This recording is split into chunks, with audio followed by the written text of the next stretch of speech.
उपमुख्यमंत्री एकनाथ शिंदे बुलढाणा दौऱ्यावर आहेत। जाहीर आभार सभेला हजर राहणार आहेत। उपमुख्यमंत्री एकनाथ शिंदे यांचा आज बुलढाणा दौरा आहे। या दौऱ्यादरम्यान ते जाहीर सभेला या ठिकाणी उपस्थित राहणार आहेत।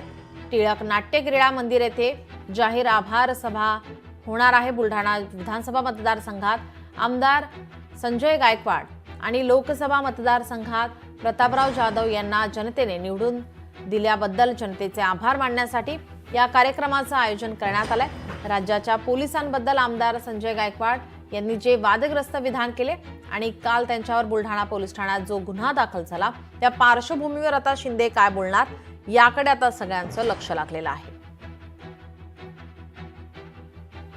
आपले प्रतिनिधी संदीप शुक्ला आपल्यासोबत फोन लाईन वरून जोडले। संदीप, काय अधिकची माहिती?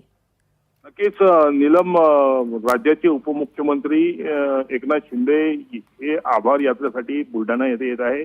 11 वाजता ते टिळक नाट्य क्रीडा मंदिर या ठिकाणी पोहोचणार आहे आणि ते संबोधित करणार आहे।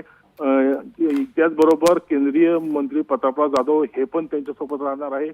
एकंदरीत काल परवा संजय गायकवाड यांनी जे वादग्रस्त वक्तव्य केलं आणि काल त्यांच्यावर जो गुन्हा दाखल झाला त्या संदर्भात एकनाथ शिंदे काय प्रतिक्रिया देतील हे पाहणं औत्सुक्याचं असणार आहे। नीलम, धन्यवाद संदीप, आपण दिलेल्या सविस्तर माहितीसाठी।